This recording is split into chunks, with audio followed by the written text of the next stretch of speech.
Ceci est un livre audio autogénéré par Google. Droit comparé. Collection dirigée par Arnaud Martin.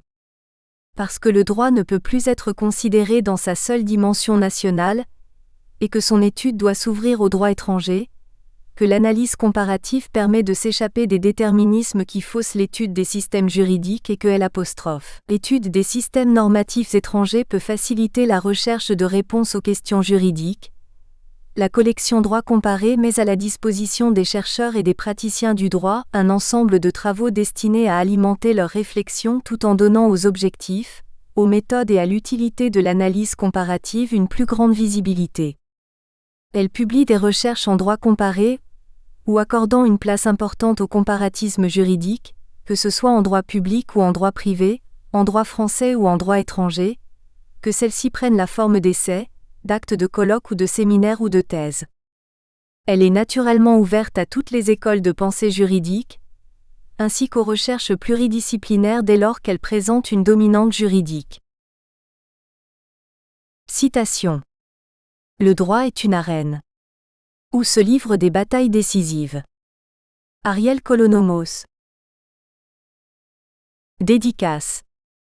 En hommage à Henri Meyrovitz. À la mémoire d'Hervé Couteau-Bégari. À ma femme. Remerciements. Ce traité a été rédigé antérieurement au manuel éponyme, mais il paraît postérieurement.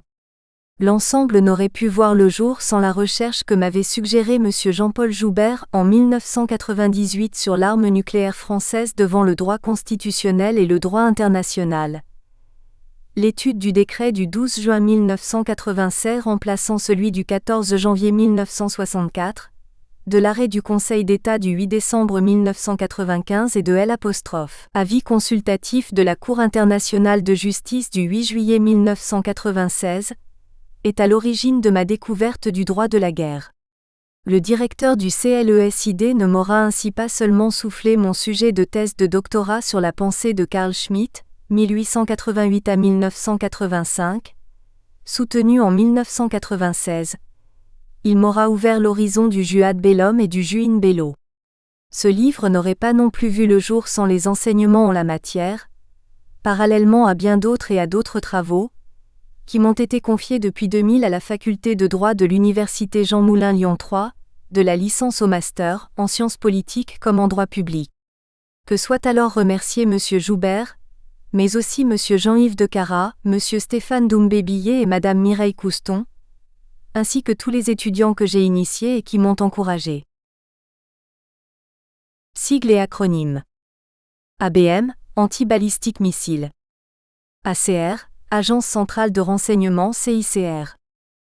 ADI, Association de droit international. ADM, Armes de destruction massive. AEF, Afrique équatoriale française. AEFP, Affectation exclusive à des fins pacifiques. AETNU, Autorité exécutive temporaire des Nations Unies, Nouvelle-Guinée occidentale. AFDI, Annuaire français de droit international. AGNU, Assemblée générale des Nations unies. AIEA, Agence internationale de l'énergie atomique. AIPB, Administration internationale post-belligérant. AICMT, Administration internationale civilo-militaire transitoire. AI, Administration internationale de territoire. ALPC, Armes légères et de petit calibre. ALSV, Armée de libération du Sud-Vietnam. ANC, African National Congress. AN, Alliance nationale somalienne. ANZUS, Australia-New Zealand-United States. AOF, Afrique occidentale française. APC, Autorité provisoire de la coalition Irak. APEC, Asia-Pacific Economic Caucus. APODETI, Association populaire démocratique du Timor. APRONUC, Administration provisoire des Nations unies au Cambodge. ACMI, Al-Qaïda au Maghreb islamique. ASEAN, Association of Southeast Asia Nations. ASM, Armes à sous-munitions. ATNUSO, Administration transitoire des Nations unies pour la Slavonie orientale, Croatie. ATNUTO, Administration transitoire des Nations Unies au Timor oriental. AUE, Acte unilatéral d'État. VASM, bombe à sous-munitions. BIRD, Banque internationale pour la reconstruction et le développement. C3, Commandement, contrôle, communication. CAB, Convention sur les armes biologiques. CAC, Convention sur les armes chimiques. CADHP, Charte africaine des droits de l'homme et des peuples UA. CAI, Conflit armé international. CANI, Conflit armé non international. CAT, Convention antiterroriste. CECAS, Cour de cassation. CCT, Comité contre le terrorisme. CDE, Convention sur les droits de l'enfant. CDH, Commission puis Conseil des droits de l'homme ONU. CDI, Commission du droit international ONU. CE, Conseil d'État. CED, Communauté européenne de défense. CEDEAO, Communauté économique des États d'Afrique de l'Ouest. CEDH, Convention de sauvegarde des droits de l'homme et des libertés fondamentales, Conseil de l'Europe. CEE, Communauté économique européenne. CEEA, Communauté européenne de l'énergie atomique. CEFDR, Convention sur l'élimination de toutes les formes de discrimination raciale. CEI, Communauté des États indépendants. CENMOD, Convention sur l'interdiction d'utiliser des techniques de modification de l'environnement à des fins militaires ou toute autre fins hostiles. CENTO, Central Treaty Organization. C. Communautés européennes. C. Conseil économique et social, ONU. CG, Convention de Genève. CIADH, Convention interaméricaine des droits de l'homme, OEA. CICR, Comité international de la Croix-Rouge. CIEF, Commission internationale d'établissement des faits. CIG, Conseil intérimaire de gouvernement Irak. CIJ, Cour internationale de justice ONU. CINU, Commission d'indemnisation des Nations Unies Irak. CJM, Code de justice militaire. CLH, Convention de la Haye. COCOM, Coordinating Committee for Multilateral Controls, contrôle des échanges Est-Ouest. COCT, Convention des Nations Unies contre la torture. COFAS, Compagnie française d'assurance crédit à l'exportation. CPA, Cour permanente d'arbitrage, La Haye. CPBC, Comité pour la protection des biens culturels en cas de conflit armé. CPI, Cour pénale internationale. CPJI, Cour permanente de justice internationale, SDN. CPP, Code de procédure pénale. CSCE, Conférence pour la sécurité et la coopération en Europe. CSNU, Conseil de sécurité des Nations Unies. CSU, Congrès de la Somalie unifiée. CUPEEA, Comité des Nations Unies pour les utilisations pacifiques de l'espace extra-atmosphérique. DCA, Défense contre avions. DCP, Droits civils et politiques. DDR, Désarmement, démobilisation, reconversion. DEDH, Droit européen des droits de l'homme. DESC, Droits économiques, sociaux et culturels. DIDH, Droit international des droits de l'homme. DI, Droit international de l'environnement. DIH, Droit international humanitaire. DMA, Droit de la maîtrise des armements. DOMP, Département des opérations de maintien de la paix, SGNU. DOMREP, Mission du représentant du secrétaire général des Nations Unies en République dominicaine. DRI, Droit de la responsabilité internationale. DSC, Droit de la sécurité collective. DSI, Droit de la sécurité internationale. DUDH, Déclaration universelle des droits de l'homme. ECAT, Effet des conflits armés sur les traités. EDAN, État doté d'armes nucléaires. EEA, Espace extra-atmosphérique. EMSP, Entreprise militaire et de sécurité privée. ENDAN, État non doté d'armes nucléaires.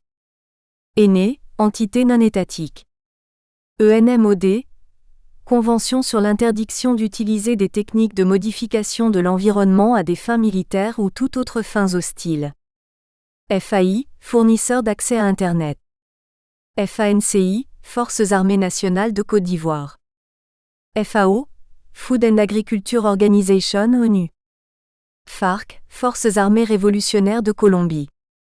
FPBC, Fonds pour la protection des biens culturels en cas de conflit armé. FCE, Forces conventionnelles en Europe, traité. FFI, Forces françaises de l'intérieur. FIA, Force internationale d'assistance et de sécurité en Afghanistan OTAN. FINU, Fonds d'indemnisation des Nations Unies, Irak. FINUL, Force intérimaire des Nations Unies au Liban. FISCRCR, Fédération internationale des sociétés de la Croix-Rouge et du Croissant-Rouge. FLN, Front de libération nationale algérien. FMI, Fonds monétaire international. FNI, Force nucléaire intermédiaire traité. FNLA, Front national de libération de l'Angola. FNLSV, Front national de libération du Sud-Vietnam.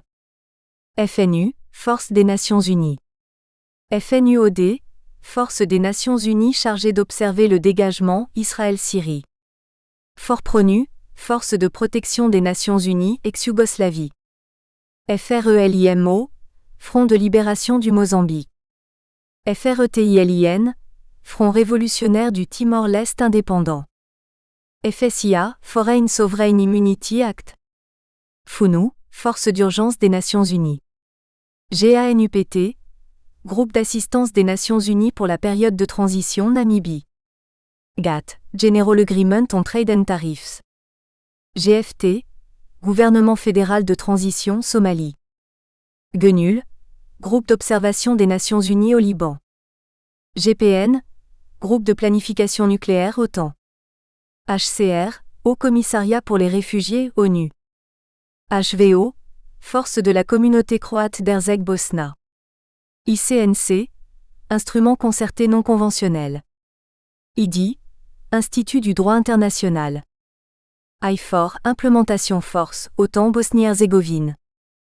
IHEDN, Institut des hautes études de défense nationale.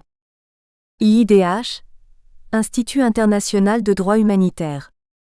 INTERFET, Force internationale pour le Timor oriental. IXP, Internet Exchange. JO, Journal officiel. KDOM, Kosovo Diplomatique Observation Mission. KFOR, Kosovo Force, OTAN. KGB, Comité de la Sûreté d'État URSS. LEA, Ligue des États arabes. LTTE, Liberation Tigers of Tamil Eelam. MAC, Mine sous-marine automatique de contact. MANWA, Mission d'assistance des Nations Unies en Afghanistan. MANUI, Mission d'assistance des Nations Unies en Irak. MANUTO, Mission d'appui des Nations Unies au Timor oriental. MAP, Mine antipersonnel. MCDA, Military and Civil Defense Asset. MCE, Mécanisme de contrôle de l'export. Munitions explosives. MEA, Munitions explosives abandonnées. MINUAR, Mission des Nations Unies au Rwanda. MINUA, Mission des Nations Unies en Haïti. MINUBH, Mission des Nations Unies en Bosnie-Herzégovine. MINUCI, Mission des Nations Unies en Côte d'Ivoire. MINUK, Mission des Nations Unies au Kosovo. MINURSO, Mission des Nations Unies pour l'organisation d'un référendum au Sahara occidental. MINUSIL, Mission des Nations Unies au Sierra Leone. MINUSS, Mission des Nations Unies au Sud-Soudan. MINUTO, Mission des Nations Unies au Timor oriental. MIPRENUC, Mission préparatoire des Nations Unies au Cambodge. MICRCR, Mouvement international de la Croix-Rouge et du Croissant-Rouge. MLN, Mouvement de libération nationale. MNA, Mouvement des non-alignés. MNE, Munitions non explosées. MONUIK, Mission d'observation des Nations Unies entre l'Irak et le Koweït. MONUY, Mission d'observation des Nations Unies au Yémen. MOU, Memorandum of Understanding. MPLA, Mouvement pour la libération de l'Angola. MRO, Mouvement de résistance à l'occupation. MSMAC, Mine sous-marine automatique de contact. MST, Mutual Security Treaty, nippo-américain. MVK, Mission de vérification au Kosovo. NIAA, Normes internationales de l'action anti-mine. NMBC, Nucléaire, mésologique, biologique, chimie. NOEI, Nouvel ordre économique international. NAP, Network Access Point. NSA, Negative Security Assurance. NSDAP, Nationalsozialistische Deutsche Arbeiterpartei. NU, Nations Unies. OACI, Organisation de l'aviation civile internationale. OAH, Opération d'assistance humanitaire. OAS, Organisation de l'armée secrète. OCDE, Organisation pour la coopération et le développement économique. OCI, Organisation de la conférence islamique. OCP, Opération de construction de la paix. OEA, Organisation des États américains. OIAB, Organisation pour l'interdiction des armes biologiques. OIAC, Organisation pour l'interdiction des armes chimiques. OIF, Organisation internationale de la francophonie. OIG, Organisation intergouvernementale. OIH, Opération d'ingérence humanitaire. OIP, Opération d'imposition de la paix. OIPC, Organisation internationale de police criminelle. OIA, Organisation internationale du travail. OLP, Organisation de libération de la Palestine. OMC, Organisation mondiale du commerce. OMI, Organisation maritime internationale. OMM, Organisation météorologique mondiale. OMP, Opération de maintien de la paix. OMS, Organisation mondiale de la santé. ONG, Organisation non gouvernementale. ONU, Organisation des Nations Unies. ONUC, Opération des Nations Unies au Congo. ONUCI, Opération des Nations Unies en Côte d'Ivoire. ONUDC, Office des Nations Unies contre la drogue et le crime. ONUSOM, Opération des Nations Unies en Somalie. ONUST, Organisme des Nations Unies chargé de la surveillance de la trêve, Proche-Orient. OPDV, Organisation du Pacte de Varsovie. ORP, Opération de rétablissement de la paix.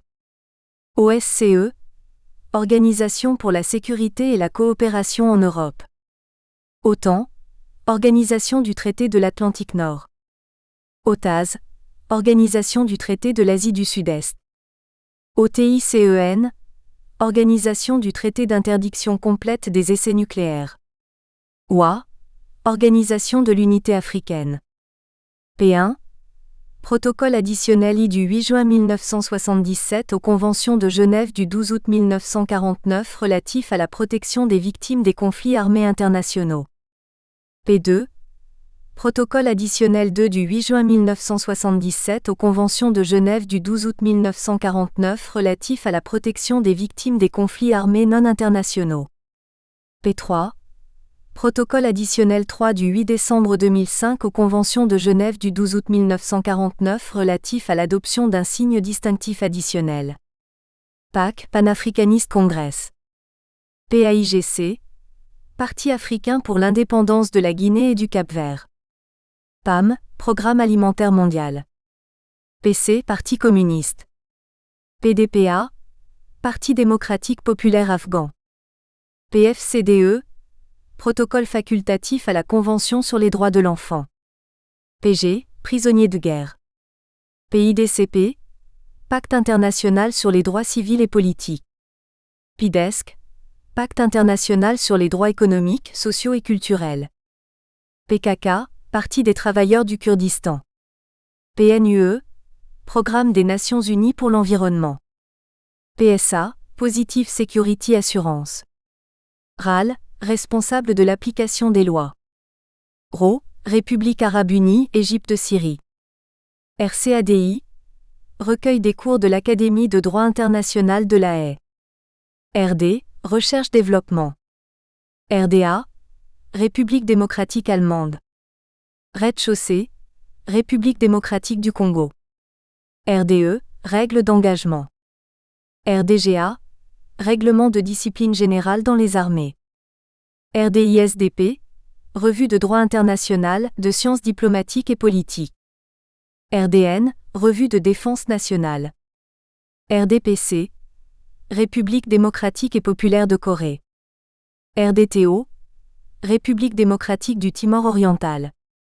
RDV, République démocratique du Vietnam. RENAMO, Résistance nationale mozambicaine. REG, reste explosif de guerre. RFA, République fédérale d'Allemagne. RFSY, République fédérale socialiste de Yougoslavie.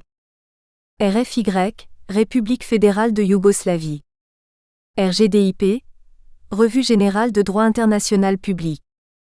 RLH, Règlement de La Haye. RMA, Revolution in Military Affairs. RPC, République populaire de Chine. RSCDPC, Revue de sciences criminelles et de droit pénal comparé. RSSG, représentant spécial du secrétaire général des Nations Unies. RTCN, République turque de Chypre du Nord. SA, Sturmabteilung. SAARC, South Asian Association of Regional Cooperation. SALT, Strategic Arms Limitation TOC. SD, Sicherheitsdienst. SDN, Société des Nations. SFDI, Société française de droit international. SFOR, Stabilisation Force, OTAN Bosnie-Herzégovine. SGM, Statut général des militaires. SGNU, Secrétaire général des Nations Unies.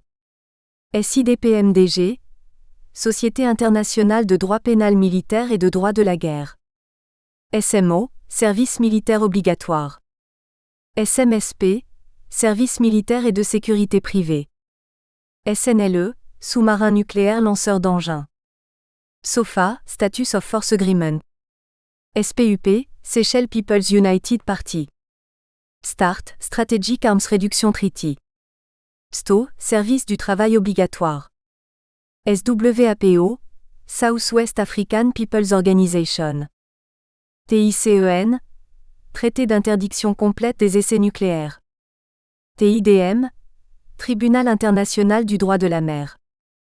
TIPEN, Traité d'interdiction partielle des essais nucléaires. TMA, Tribunal militaire américain, Nuremberg. TMIE, Tribunal militaire international pour l'Europe. TMIEO, Tribunal militaire international pour l'Extrême-Orient. TNA, Territoire non autonome. TNP, Traité sur la non-prolifération des armes nucléaires. TPIR, Tribunal pénal international pour le Rwanda. TPIY, Tribunal pénal international pour l'ex-Yougoslavie. TSI, Tribunal spécial irakien. TSSL, Tribunal spécial pour la Sierra Leone. TST, Territoire sous tutelle. UA, Union africaine. UCK, Armée de libération du Kosovo. UDT, Union démocratique du Timor. UE, Union européenne. UEO, Union de l'Europe occidentale. UNAVEM, Mission de vérification des Nations Unies en Angola. UNESCO, Organisation des Nations Unies pour l'éducation, la science et la culture. UNFICYP, Force des Nations Unies chargée du maintien de la paix à Chypre. UNICEF, United Nations International Children's Emergency Fund. UNIDIR, Institut des Nations Unies pour la recherche sur le désarmement. UNITA, Union pour l'indépendance totale de l'Angola. UNITAF, United Task Force Somalie. UNMOGIP, Groupe d'observateurs militaires des Nations Unies en Inde et au Pakistan, Cachemire. UNMOVIC, Commission de contrôle, de vérification et d'inspection des Nations Unies, Irak. UNSCOM, Commission spéciale des Nations Unies, Irak. UPU, Union postale universelle. URSS, Union des républiques socialistes soviétiques. USAF, United States of America Air Force. UTI, Union des tribunaux islamiques, Somalie. VRS, Force de la République serbe d'Herzeg-Bosna. ZANU, Zimbabwe African National Union. ZAPU, Zimbabwe African People's Union. ZEAN, Zone exempte d'armes nucléaires. ZEE, Zone économique exclusive. ZIFM, Zone internationale des fonds marins. Introduction. Il n'existe pas en langue française de traité ni avant le nôtre, de manuel sur le droit de la guerre. À cela, une raison ab initio, le refoulement des expressions mêmes de guerre et droit de la guerre, auxquels on préfère conflit armé d'une part, droit de la sécurité internationale et droit international humanitaire, d'autre part.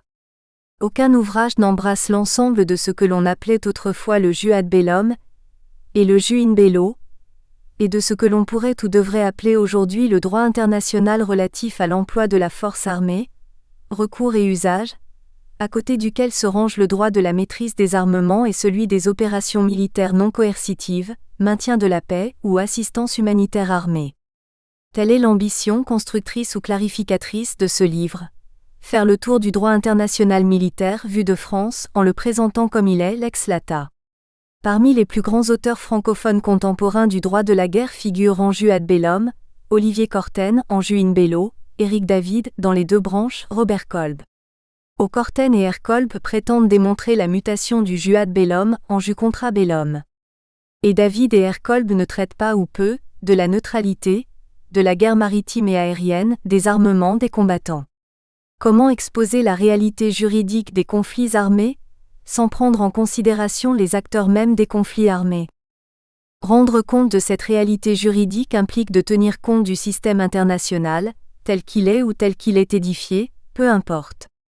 Or, le système international est fondamentalement caractérisé par l'anarchie, c'est-à-dire la pluralité des États, même réunis en OIG, et l'absence d'autorité supérieure à ces États, égaux en droit mais inégaux en puissance. Policy moderne, les États garantissent leur sécurité en se dotant et en disposant de forces armées, de services secrets, de budgets de défense, en soutenant des industries d'armement, en concluant des alliances et en ayant le droit d'employer la force armée. Les gouvernements comme les militaires ont intérêt à organiser cet emploi, qui n'est pas interdit, mais conditionné et limité. Tel est l'objet du droit de la guerre, en tant que branche du droit international public, créé par et pour les États, même lorsqu'il entérine une désétatisation partielle et relative. Ce droit subsistera tant que les États montreront, en entretenant des ressources militaires, qu'ils tiennent la belligérance pour possible. Le présent livre entend renouer avec la tradition du droit politique. Notre approche se veut réaliste, décisionniste et institutionnaliste, récusant toute analogie entre droit international et droit interne, tout normativisme, et toute théorie pure du droit. Elle présuppose que l'ordre juridique international est structurellement différent de l'ordre juridique interne, que le droit n'est pas autonome et abstrait, mais hétéronome politiquement et situé historiquement, qu'il ne se réduit pas à des règles, mais qu'il repose sur des institutions, que les exceptions méritent autant l'attention que les règles, que l'interprétation comme l'application des normes ont besoin d'instances de décision, et Q'. En son fond, la connaissance du droit de la guerre implique celle de la guerre, autrement dit, est davantage liée à la stratégie ou à la polémologie qu'au droit civil ou au droit administratif. Le droit de la guerre est le miroir, inévitablement déformé et déformant de la pratique de la guerre, il en est le reflet normatif. Pour comprendre l'un, il faut comprendre l'autre. L'analyse se heurte alors à trois obstacles, le préjugé, la rhétorique, l'embrouillement terminologique. Ces obstacles viennent de l'emprise du pacifisme sur le droit international contemporain, d'où résulte la volonté ou l'illusion de transformer le jus ad bellum en jus contra bellum, avec ses conséquences sur l'idée même du jus in bello.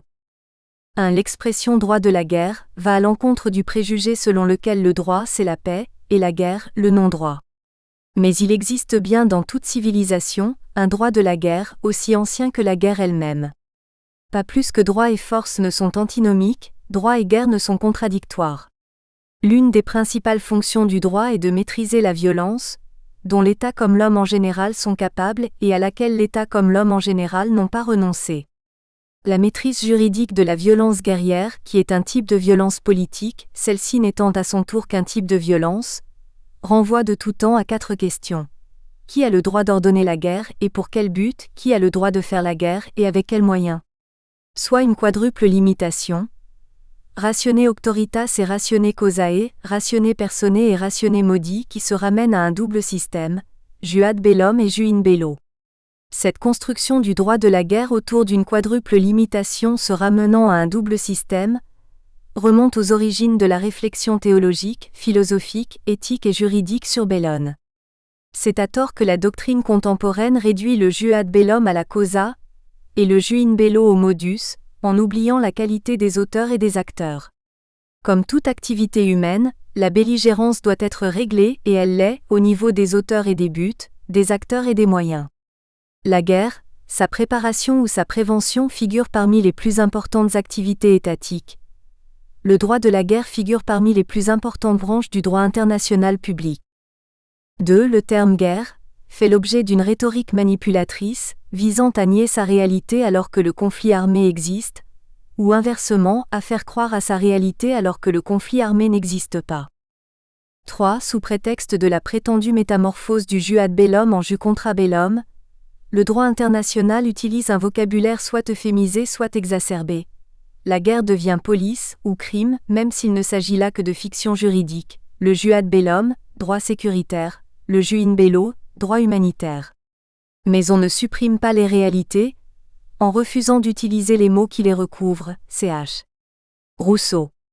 La nécessité première est donc de retrouver une terminologie claire, évitant les euphémisations ou les exacerbations rhétoriques. Ainsi, avant d'exposer le droit de la guerre, règle primaire puis règle secondaire, ce qui impliquera d'aborder les effets de la guerre sur les traités, le problème de la dérogation en droit est le noyau indérogeable du DIDH, il convient de saisir notre double objet. La guerre et la guerre en droit. Cette introduction portera conséquemment, avant la présentation des 2 branches du droit de la guerre dans l'ordre juridique international, sur la définition de la guerre, sur la distinction paix-guerre, sur le passage de la paix à la guerre et de la guerre à la paix, sur la typologie des conflits armés, sur le passage du conflit armé interne au conflit armé international et inversement. En effet, le jus ad bellum nous dit qui a le droit d'entrer en guerre ou d'en sortir, c'est-à-dire qui a le droit de faire passer un groupement humain de la paix à la guerre ou de la guerre à la paix. Quant au jus in bello, il s'applique par définition en temps de guerre, ratione temporis. Il importe donc de savoir quand commence et quand finit la guerre, autrement dit, quand est-ce qu'on sort de l'état de paix et quand est-ce qu'on y rentre. Cela revient à se demander ce qu'est la guerre, et selon quels critères on la distingue de la paix. La réponse dépend-elle d'éléments factuels, le constat objectif de l'existence d'un conflit armé et ou non factuel, la reconnaissance subjective de l'existence d'un conflit armé? De la guerre. Comment définir le phénomène? La guerre, ce caméléon, qu'entend régler le droit de la guerre. La guerre est un duel devant des tiers. De la vaste littérature polémologique, on peut tirer une définition synthétique, empruntant aussi à la méthode des éléments constitutifs en droit international. La guerre est une mise en œuvre collective et coercitive de l'hostilité par l'emploi de la force armée, se traduisant par des combats durables portant atteinte aux personnes et aux biens, donc causant des victimes. Soit 5 éléments constitutifs, hostilité, coercition, force armée, combat, victime. Il convient d'expliciter le processus définitionnel, c'est-à-dire le raisonnement qui a mené à une telle définition, celle-ci étant valable aussi bien pour la guerre étrangère ou interétatique que pour la guerre civile ou intra-étatique. Antagonisme et violence. La guerre est une forme de conflit. Elle est le conflit collectif qui n'est pas résolu par la négociation ou le recours à un tiers, mais par le recours à la force armée de part et d'autre. Elle combine donc l'antagonisme et la violence. Les protagonistes ont décidé d'utiliser des méthodes violentes à la place ou en plus de méthodes non violentes, aux fins de contraindre à défaut de convaincre l'adversaire. L'antagonisme exprime un degré extrême d'opposition dont les motifs, causes ou enjeux peuvent être de tous ordres, religieux, racial, national, ethnique, culturel, économique, social, territorial ou idéologique. La violence a pour effet de dramatiser l'antagonisme. Elle menace de mort prématurée, elle est transgressive par rapport aux normes du temps de paix, elle amène souvent une réaction mimétique.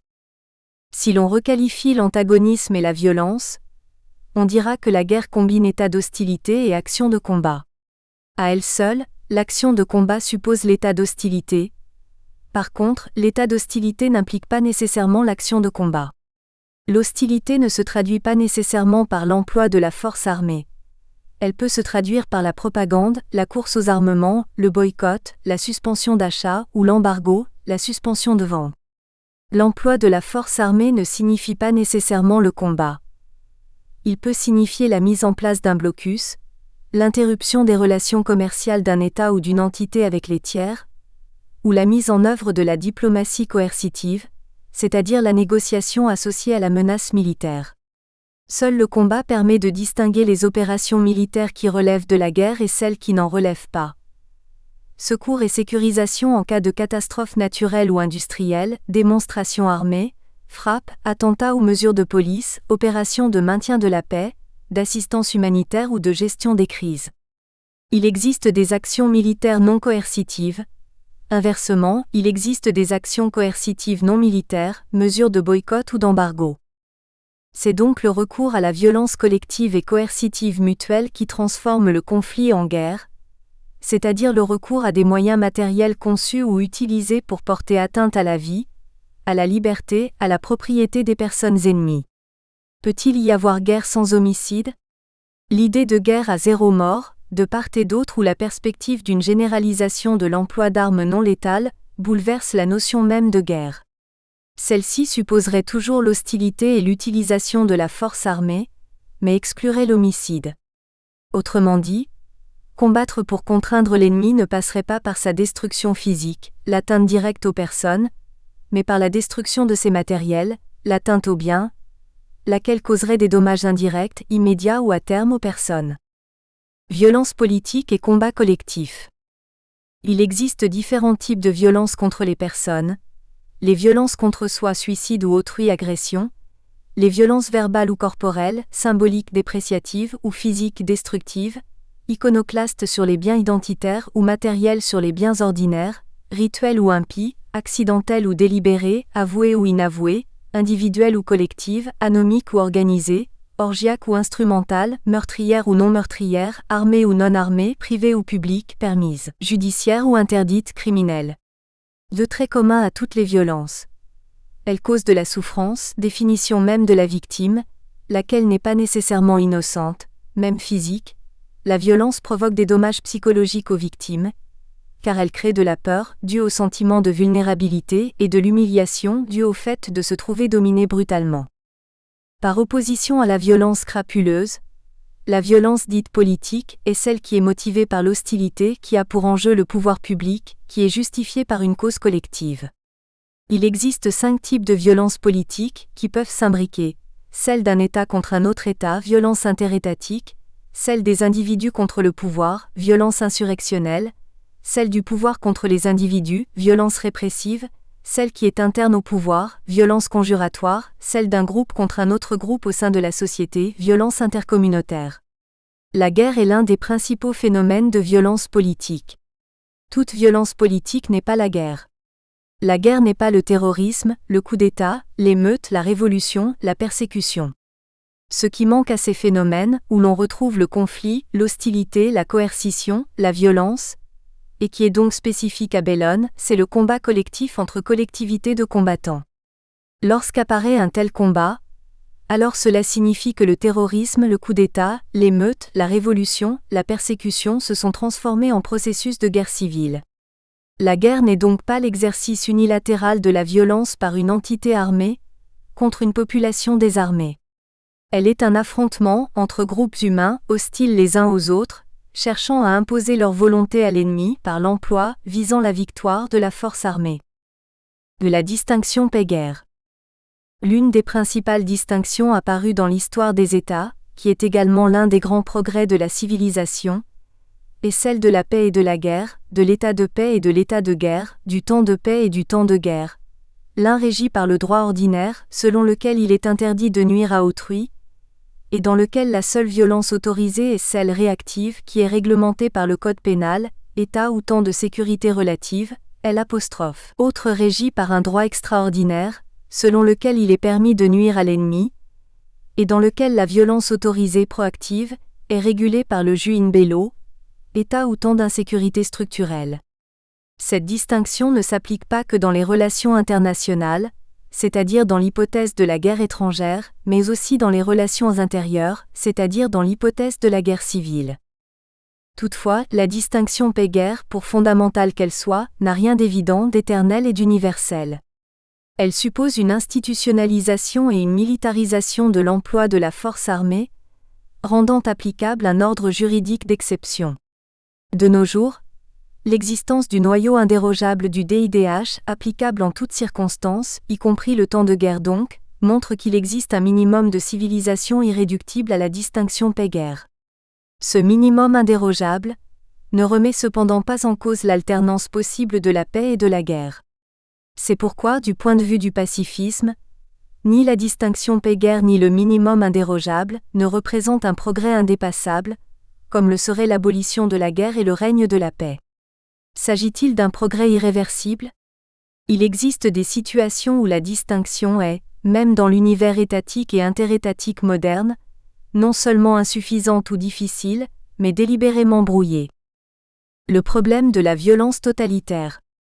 En polémologie, la violence totalitaire désigne la violence de masse qui ne distingue ni la paix et la guerre ni les combattants et les non-combattants, soit une indistinction, et qui vise, à titre plus préventif que répressif, tel groupe, soit un ciblage, du fait de ses opinions ou de son identité, vu comme des menaces potentielles qu'il s'agit d'anticiper ou d'éradiquer sans qu'il y ait d'infraction commise ou d'activité matérielle hostile, autrement dit sans dangerosité manifeste.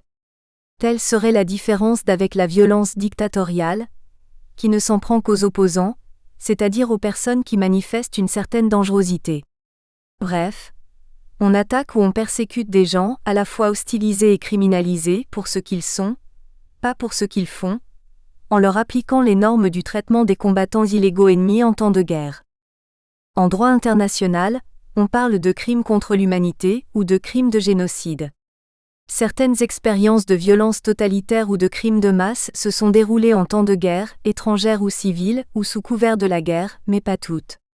Or la violence d'État, à laquelle répondra éventuellement une insurrection, ou celle d'un groupe non étatique, lorsqu'elle est dirigée contre une population du seul fait de ses opinions ou de son identité, n'est pas la guerre. La guerre supposant le combat collectif entre collectivités de combattants, il ne saurait y avoir de guerre entre une force armée et une population désarmée. Se trouve-t-on pour autant en paix ? Les notions de crime contre l'humanité ou de crime de génocide, applicables en temps de guerre, mais aussi en temps de paix, permettent au droit international d'appréhender, de qualifier et de tirer les conséquences, réparatrices ou punitives, de violences graves en dehors du temps de guerre.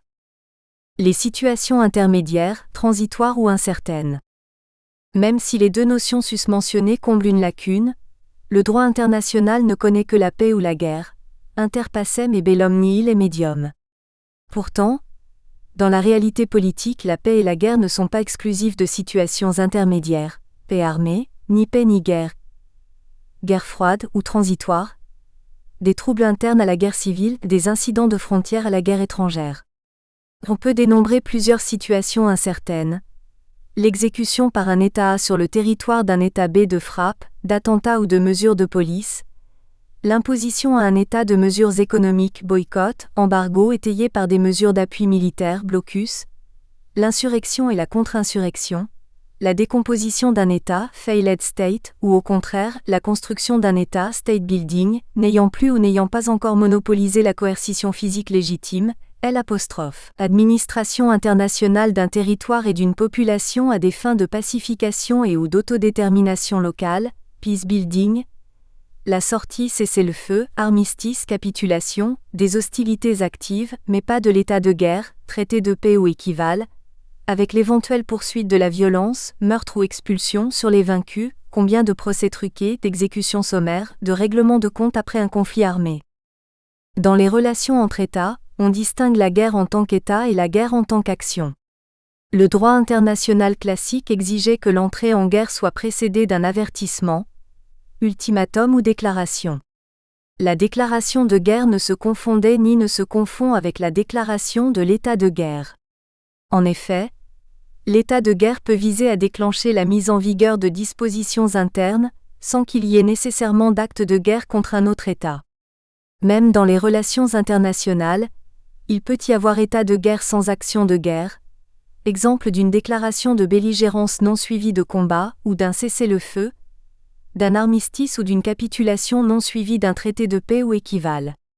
Il s'agit là d'une guerre au sens formel, impliquant ou pouvant impliquer néanmoins une intention hostile déclarée, la rupture ou l'inexistence des relations diplomatiques dans les rapports de droit public et commercial ou financière dans les rapports de droit privé, une affectation de la condition juridique des ressortissants ennemis s'agissant de leur liberté de circulation et de leur patrimoine, la suspension sinon abrogation des traités en vigueur en temps de paix entre les États concernés, l'applicabilité virtuelle du jus in bello.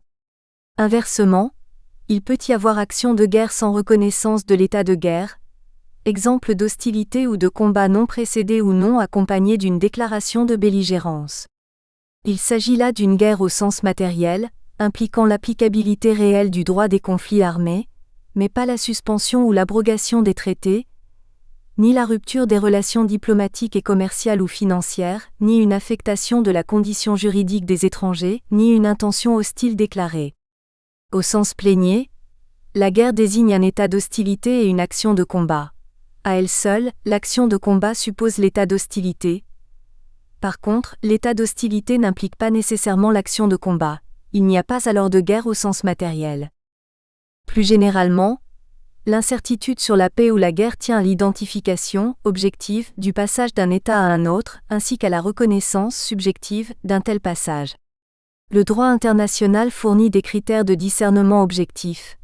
Mais ceux-ci peuvent se heurter, non seulement à l'incertitude des situations, mais aussi à des discours, souverains dans le cas des États, de dénégation, soit une violation du principe de bonne foi. L'existence d'un conflit armé interne ou international peut être reconnue ou non reconnue. La reconnaissance rend la situation claire, on sait quel droit s'applique et il devrait s'appliquer même sans reconnaissance.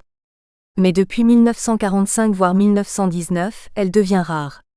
Primo, les gouvernements répugnent à reconnaître l'existence d'un état de guerre à l'intérieur pour éviter d'élever les insurgés au rang de belligérants en tant que collectivité ou au rang de combattants en tant qu'individus.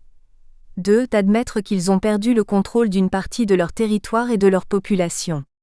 Secondo, les États répugnent à reconnaître l'existence d'un état de guerre à l'extérieur pour éviter de mettre en cause les relations diplomatiques, commerciales, financières, personnelles ou conventionnelles du temps de paix. 2. D'apparaître comme des agresseurs ou des peacebreakers, comme si une pseudo-licéité suffisait à déterminer le caractère pacifique de leur comportement ou inversement comme si un caractère prétendument pacifique suffisait à déterminer le caractère licite de leur comportement.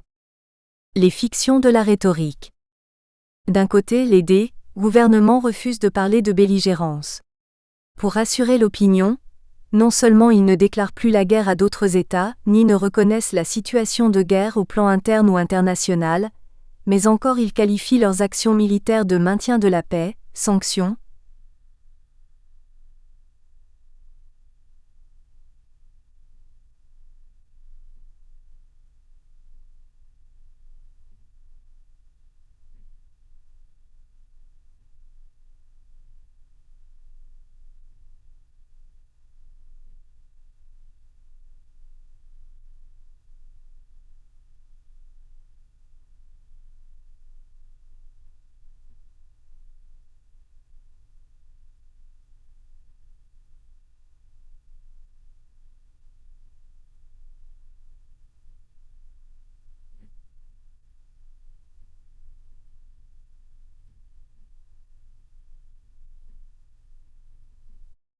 De telles fictions sont provoquées par le rejet moral et culturel de la guerre.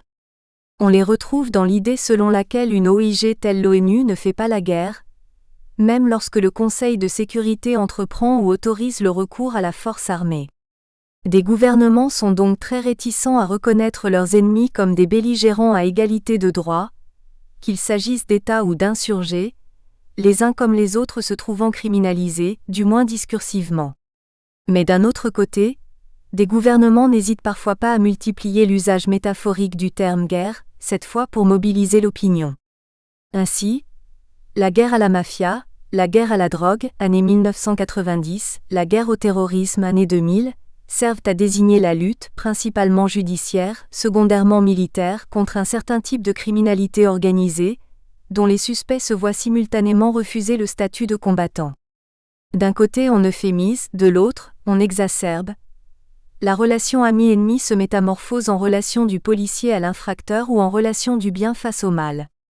Conséquence du primat de la rhétorique, la réponse à la question de savoir si l'on est en paix ou en guerre devient arbitraire, ouverte à toutes les stratégies discursives. Chaque autorité décide s'il y a paix ou guerre, et quel droit est applicable. L'incertitude rejaillit sur les tiers qui décident, eux, si le droit de la neutralité est applicable ou non, et en quoi va consister leur neutralité. L'équilibre entre les droits et devoirs des belligérants et les droits et devoirs des neutres se ramènera alors purement et simplement à un rapport de force. Le droit international pertinent n'en fournit pas moins des critères de discernement objectifs. De la guerre ou du conflit armé en droit.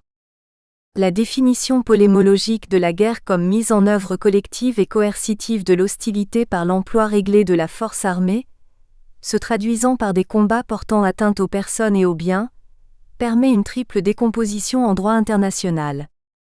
1. Elle renvoie implicitement à la distinction, donc à l'alternance possible, de la paix et de la guerre. 2.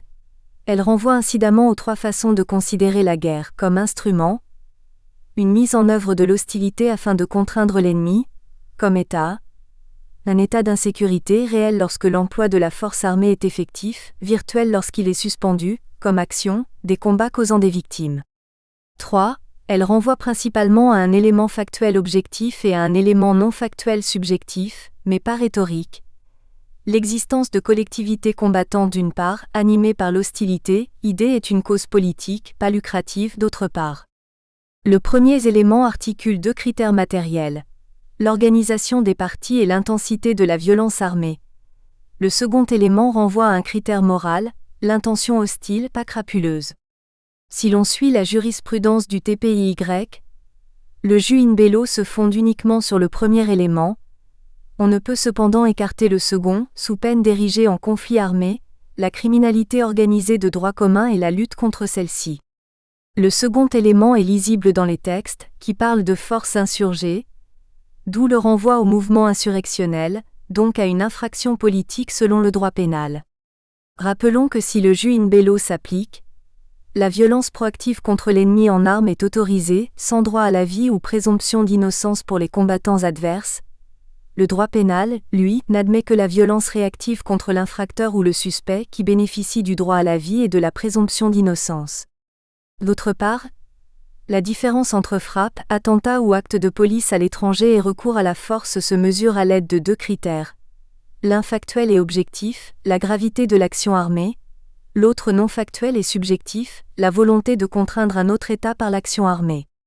Pour savoir si cette dernière remplit les critères de gravité matérielle et de volonté coercitive propres à un recours à la force, il faut se demander si l'action, par hypothèse interétatique, décidée par un gouvernement A et exécutée sur un territoire B, est animée par une intention hostile de l'État A vis-à-vis de l'État B ou si elle a pour contexte une hostilité entre les États A et B, si elle requiert des moyens militaires et si elle s'accompagne d'affrontements. La définition polémologique sus-mentionnée de la guerre est plus restrictive que la définition juridique. En polémologie, le recours à la force armée ne signifie pas la guerre, éventuellement au sens formel s'il y a reconnaissance d'un état de belligérance, mais pas au sens matériel puisqu'il faut en plus des combats collectifs mutuels. Au contraire, le droit international qui pose un principe d'interdiction non seulement de la guerre, mais de la force dans les relations entre États, confond les deux notions. D'où une première équation, recours à la force armée égale guerre. Cette équivalence revêt une grande importance pour l'application du régime de l'occupation, qui est une partie du jus in bello. Une situation de guerre interétatique existe aussitôt une défense militaire opposée à une invasion ou à une attaque. sans défense militaire, l'invasion ou l'attaque est, si le CSNU voire l'AGNU en décide, une agression, mais pas une guerre puisqu'il n'y a pas de combat mutuel.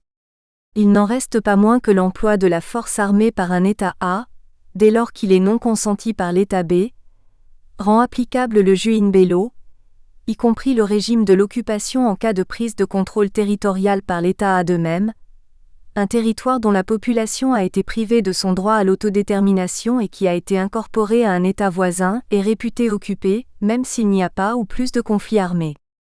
Seconde équation, depuis 1949, guerre égale conflit armé. Le droit international entend par guerre les conflits armés internationaux et les conflits armés non internationaux. L'expression de conflit armé, plus objective, basée sur l'effectivité matérielle, a remplacé celle de guerre, plus subjective, basée sur l'intentionnalité formelle. Cette substitution a deux raisons et ou deux conséquences.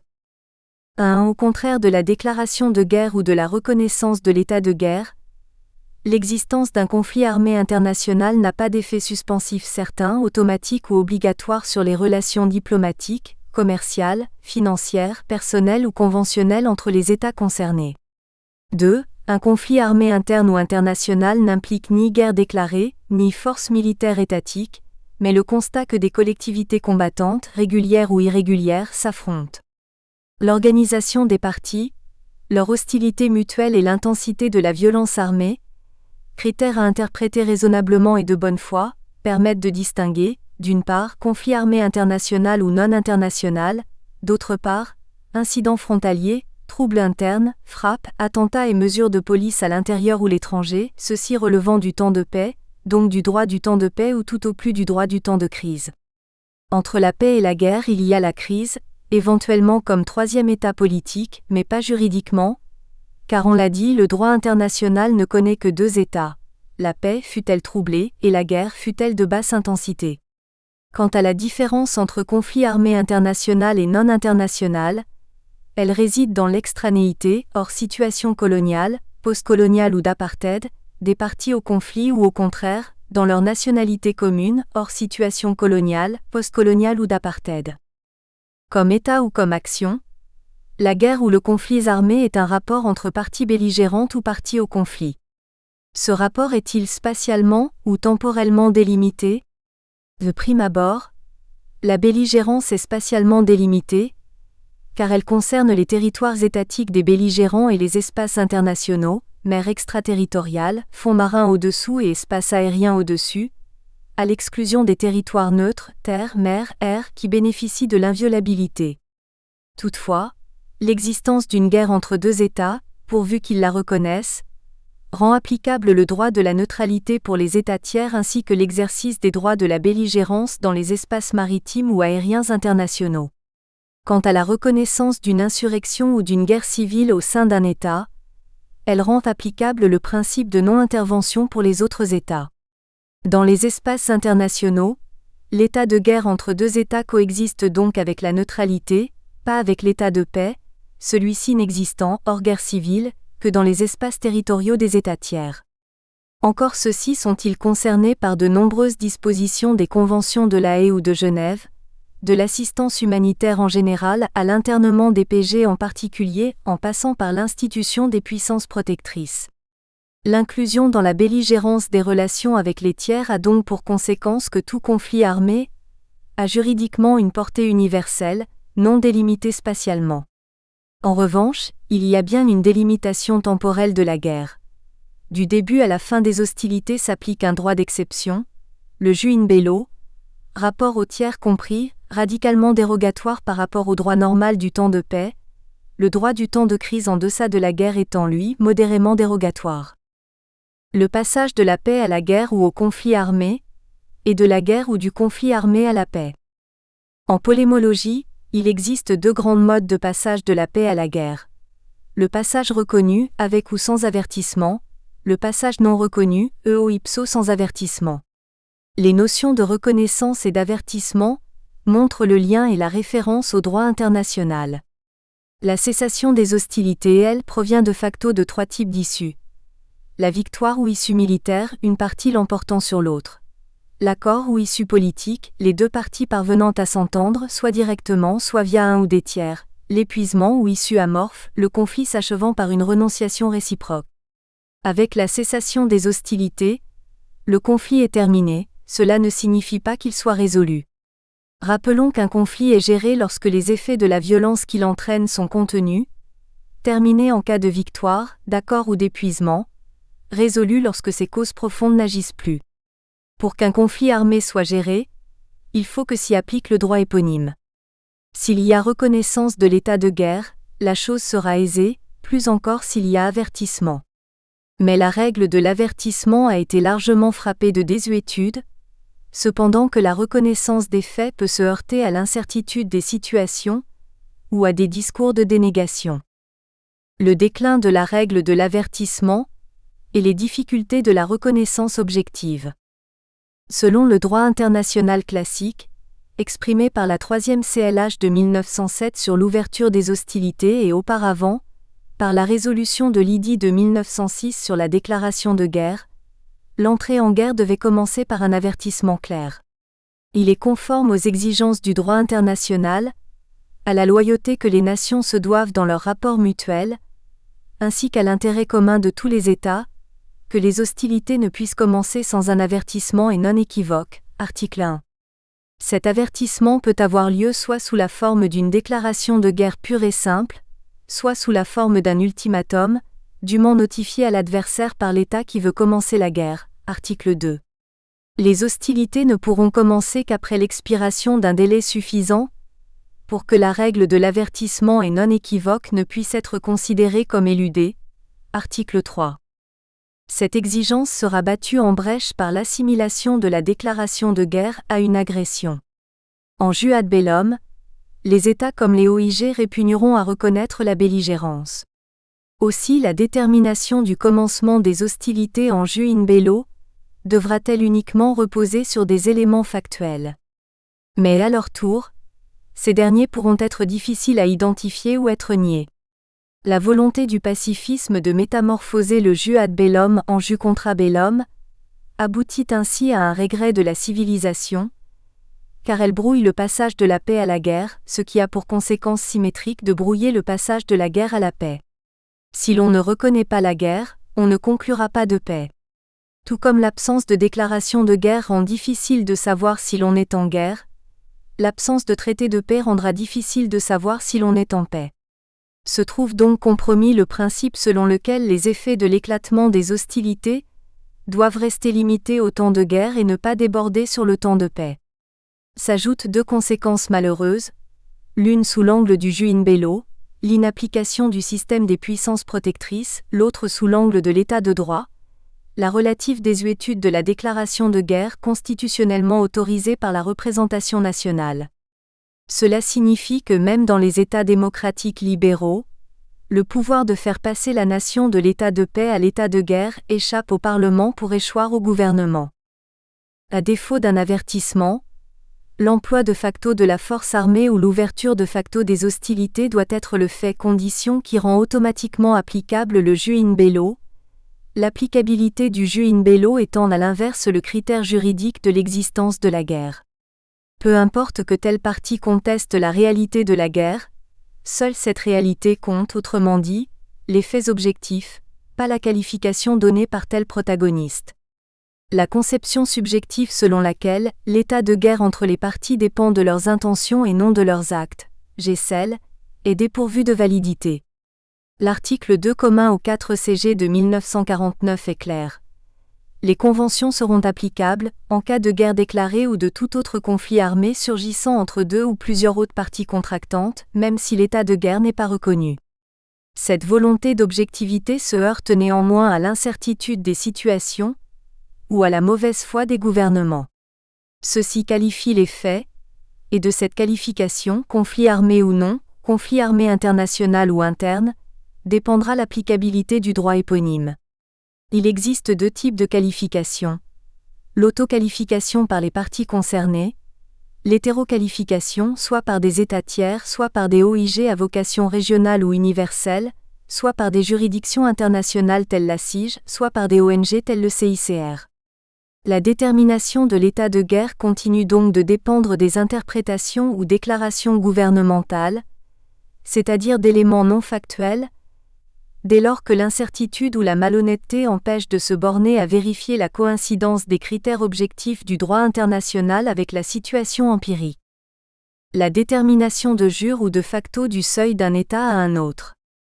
Le passage de la paix à la guerre interétatique, normalement précédé ou accompagné de la rupture des relations diplomatiques et commerciales ou financières, de l'affectation de la condition juridique des ressortissants ennemis, ainsi que de la suspension de traités en vigueur, s'effectue avec ou sans acte juridique, c'est-à-dire soit par un ultimatum ou une déclaration de guerre, actes unilatéraux d'État, ou une résolution du CSNU autorisant emploi par des États volontaires ou demandeurs de toutes les mesures, ou de tous les moyens nécessaires contre telle partie, soit par l'emploi de facto de la force armée ou l'ouverture de facto des hostilités sans avertissement. À l'instar du passage de la paix à la guerre interétatique, le passage de la guerre à la paix interétatique, normalement accompagné ou suivi du rétablissement des relations diplomatiques et commerciales ou financières, de la restauration de la condition juridique des ressortissants ennemis, ainsi que de la application des traités suspendus, s'effectue avec ou sans acte juridique, c'est-à-dire soit par un cessez-le-feu, fin des hostilités actives, mais pas de état de guerre, ou un armistice, fin des hostilités actives au bénéfice du vainqueur, mais pas de l'état de guerre, ou une capitulation, fin des hostilités actives au bénéfice du vainqueur qui tient le vaincu à sa merci, mais pas de l'état de guerre, suivi d'un traité de paix ou à défaut d'un traité de paix, par une déclaration mutuelle des belligérants mettant fin à l'état de guerre ou en cas de bellatio, par une déclaration unilatérale de fin de état de guerre par le vainqueur, ou par une résolution du CSNU faisant office de traité de paix, soit par la cessation de facto de l'emploi de la force armée ou des hostilités, renonciation ou épuisement d'un côté ou des deux. Autre cas possible, le passage de la paix à la guerre internationale, c'est-à-dire transfrontière, dû à l'emploi de jure ou de facto de la force armée ou à l'ouverture de jure ou de facto des hostilités de la part d'un groupe, n'exerçant pas de contrôle territorial, ou d'une entité exerçant un contrôle territorial, non étatique à l'encontre d'un État étranger ou inversement, de la part d'un État contre un groupe ou une entité non étatique à l'étranger, inversement, le passage de la guerre à la paix internationale, par la cessation de jure ou de facto de l'emploi de la force armée, ou des hostilités entre l'État et le groupe ou l'entité non étatique. La cessation des hostilités, la fin de la guerre, la conclusion de la paix, se rapporte matériellement à la terminaison des hostilités effectives, indépendamment du maintien formel de l'état de guerre, mais celui-ci peut continuer à exister, même si les opérations militaires ont depuis longtemps cessé tant qu'il n'y a pas d'acte juridique idoine, conventionnel ou unilatéral. De la paix à la guerre ou de la guerre à la paix, interétatique, l'existence d'actes juridiques révèle une intentionnalité déclarée, belliqueuse ou pacifique, avec ses effets diplomatiques, commerciaux, financiers, personnels et conventionnels. À la différence de la guerre étrangère, la guerre civile ne peut commencer par une déclaration solennelle, sauf celle d'entités fédérées proclamant leur sécession ou celle de forces militaires proclamant leur dissidence. Quant à la violence d'État dirigée contre une population désarmée du fait de ses opinions ou de son identité, on sait qu'elle n'est pas juridiquement un conflit armé, mais un crime contre l'humanité, ou un génocide. Partie d'en bas, la guerre civile s'ouvre de facto, le plus souvent progressivement par la structuration des insurgés et l'amplification des actes insurrectionnels, obligeant du côté gouvernemental à militariser les opérations de police administrative ou judiciaire, ou bien elle s'ouvre, toujours progressivement, par la déliquescence de l'État déchiré par des groupes armés organisés sinon territorialisés. Elle pourra donner lieu à une reconnaissance d'insurrection emportant application du droit des conflits armés non internationaux, ou à une reconnaissance de belligérance emportant application du droit des conflits armés internationaux. Une telle reconnaissance peut passer par la notification, exigée par le PIDCP article 4, la CEDH article 15 ou la CIADH article 27, de la dérogation rendue nécessaire par la situation aux droits de l'homme. Mais le passage de la paix à la guerre intra-étatique s'effectue rarement à travers un acte juridique. En revanche, Le passage de la guerre à la paix intra-étatique s'effectue fréquemment par le biais d'accords conclus entre les protagonistes locaux ou imposés par des puissances tierces, CSNU notamment, pas seulement par la cessation de facto des hostilités. Durant bello, des trêves peuvent être conclues entre les parties ou par décision du CSNU, c'est-à-dire des suspensions d'armes localisées dans le temps et dans l'espace, notamment à finalité humanitaire, comme inhumer les morts ou évacuer les blessés, les prisonniers, les civils. Le cessez-le-feu est un accord qui généralise la suspension d'armes, soit avec retour à la situation antérieure aux hostilités, soit avec maintien de la situation présente.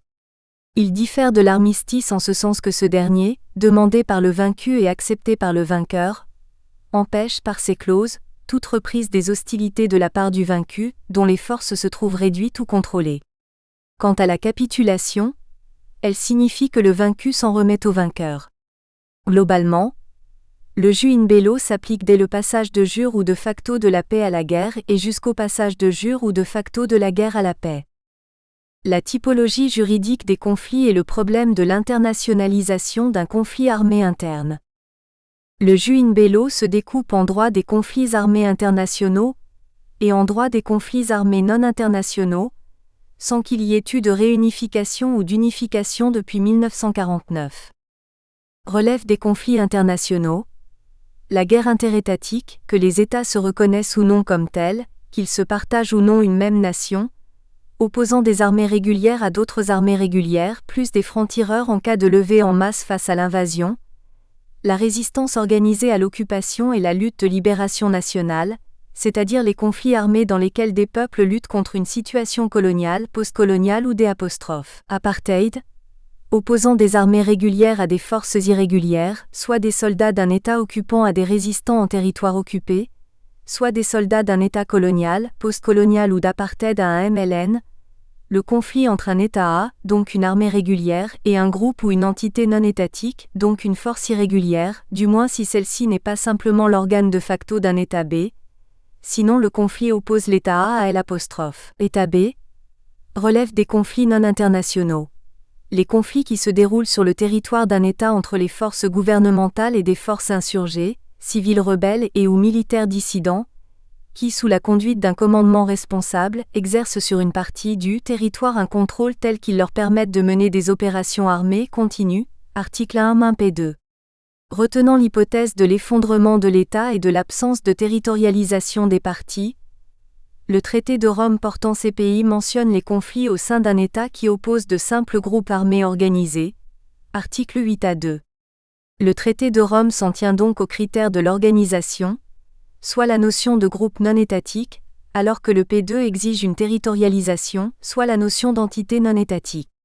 Enfin, ne relève pas des conflits non internationaux, les situations de tensions internes, de troubles intérieurs comme les émeutes, les actes isolés et sporadiques de violence et autres actes analogues, article 1-2 P2, bref, les actes de violence, attentats ou coups d'État qui n'ont pas atteint l'ampleur ou la structuration propre à la guerre civile, même s'ils peuvent y mener, et qui relèvent essentiellement de mesures de police administrative et judiciaire, armée fut-elle appelée en renfort.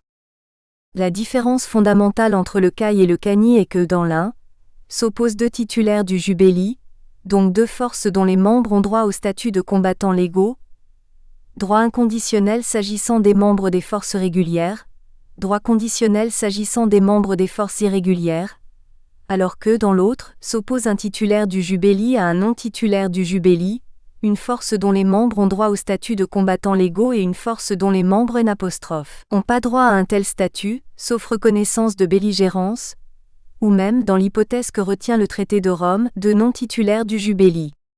Dans le premier type de conflit, les États tiers se trouvent normalement en situation de neutralité, dans le second type, en situation de non-intervention.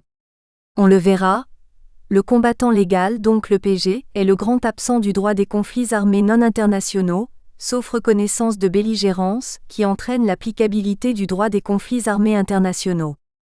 Les trois niveaux de conflictualité posent des problèmes de seuil, du trouble interne au conflit armé interne, du conflit armé interne au conflit armé international ou même du trouble interne au conflit armé international. Quant au passage du conflit international au conflit interne, Il s'effectue en cas de transfert de la relation d'hostilité armée, non plus avec l'étranger en raison de la cessation de la belligérance internationale, mais avec le concitoyen en raison du déclenchement d'une belligérance interne. Il est possible qu'un tel déclenchement se produise pendant le conflit armé international, d'autant que la propagande visant à provoquer la discorde chez l'ennemi n'est pas interdite par le jus in bello. On se trouve alors en présence d'un conflit armé à la fois interne et international. La notion de campagne terroriste, l'élévation de la fréquence et de la gravité des attentats, fournit la solution de continuité entre le trouble interne, l'acte isolé et sporadique de violence armée et le conflit armé, la violence armée organisée et durable, y compris internationale si les attentats sont commis depuis un territoire extérieur. S'agissant de l'internationalisation, différents cas se présentent. L'intervention étrangère, le lien, mais aussi l'absence de lien entre un État et un ou plusieurs mouvements armés, la sécession. 1. Il y a intervention militaire étrangère en cas d'envoi de troupes, régulières ou irrégulières, y compris à titre de volontaires ou de mercenaires. La mise à disposition du territoire, l'aide humanitaire, financière ou matérielle, le transfert d'armement, ne sont pas constitutifs d'intervention militaire. Il faut pour cela emploi de la force armée, terre, mer, air par les agents de jure ou de facto d'un État A par des personnes physiques agissant au nom ou pour le compte de l'État A sur le territoire de L'. État B en proie à la guerre civile, soit en faveur du gouvernement, soit en faveur des insurgés. Dans un tel cas, le conflit devient-il international et le droit applicable est-il celui des conflits internationaux? Selon une première théorie, toute intervention étrangère aboutit à internationaliser le conflit, donc à rendre applicable le droit des conflits armés internationaux, y compris à l'égard des insurgés, qui deviennent des belligérants, thèse de l'internationalisation objective et obligatoire. Une seconde théorie distingue selon que l'intervention étrangère s'effectue à la demande du gouvernement ou à l'encontre du gouvernement, thèse de l'internationalisation subjective et facultative. Dans la première hypothèse, le droit des conflits armés non internationaux s'applique entre forces gouvernementales locales et étrangères d'une part, forces insurgées d'autre part.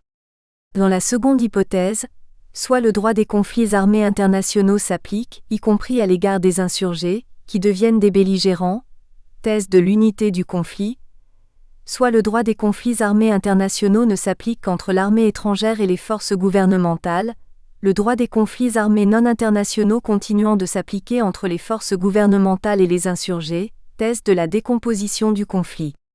La thèse de l'unité du conflit aboutit à une internationalisation juridique en bloc, alors que la thèse de la décomposition aboutit à une internationalisation juridique en faisceaux bilatéraux. De manière générale, l'effet de l'intervention étrangère sur la qualification d'un conflit initialement interne ne comporte pas de réponse préétablie.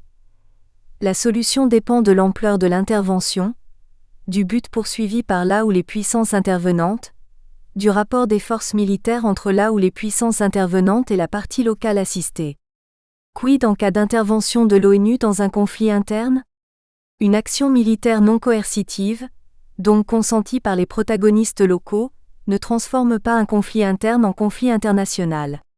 En revanche, une action militaire coercitive, dans laquelle les forces mandatées par le CSNU deviennent partie belligérante, aux côtés du gouvernement ou aux côtés des insurgés, transforme le conflit interne en conflit international.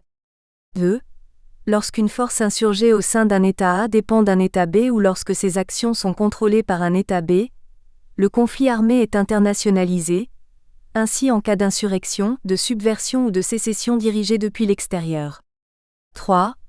Il y a également conflit international lorsqu'un groupe ou une entité non étatique sur le territoire d'un État B se livre à des actes graves de violence coercitive à l'encontre d'un État A, avec ou sans imputation à l'État B. 4. Lorsqu'un mouvement sécessionniste aboutit à la création et ou à la reconnaissance d'un nouvel État, le conflit armé, s'il se poursuit, devient international et non plus interne. Selon qu'il y ait conflit armé ou pas, les conséquences sur la situation des personnes impliquées sont les suivantes. S'il y a conflit armé international, le jus in bello s'applique, les combattants légaux détenus sont PG, sauf espionnage ou mercenariat, les combattants illégaux sont passibles de poursuites pénales. S'il y a conflit armé non international avec reconnaissance de belligérance, le jus in bello s'applique, les combattants légaux détenus sont PG, idem, les combattants illégaux sont passibles de poursuites pénales. En l'absence de reconnaissance de belligérance, c'est le droit des conflits armés non internationaux, outre le droit pénal interne qui s'applique, les insurgés sont passibles de poursuites pénales.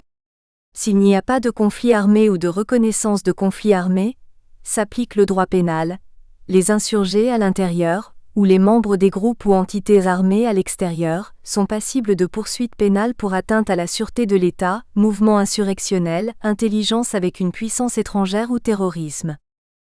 L'ordre juridique international et le droit de la guerre.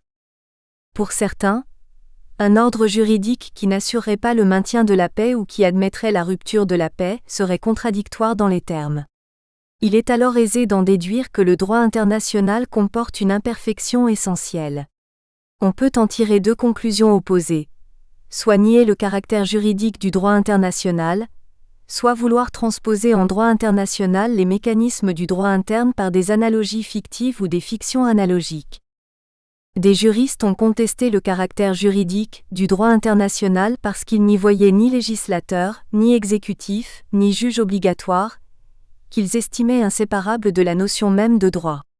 Aussi certains ont-ils voulu reconstruire le droit international sur le modèle du droit interne, de manière à en faire un droit supra-étatique qui abolirait le jus belli des États ou qui transformerait la guerre en police, d'un côté, crime de l'autre.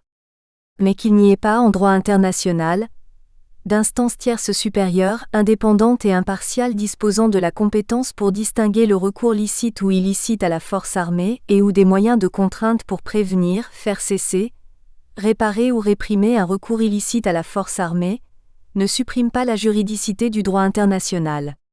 Ce dernier a un caractère juridique, mais ce caractère est déterminé par l'intersubjectivité.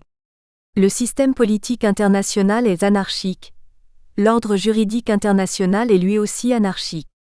Sa structure n'est pas assurée par une logique verticale, celle du modèle hiérarchique et centralisé de l'État.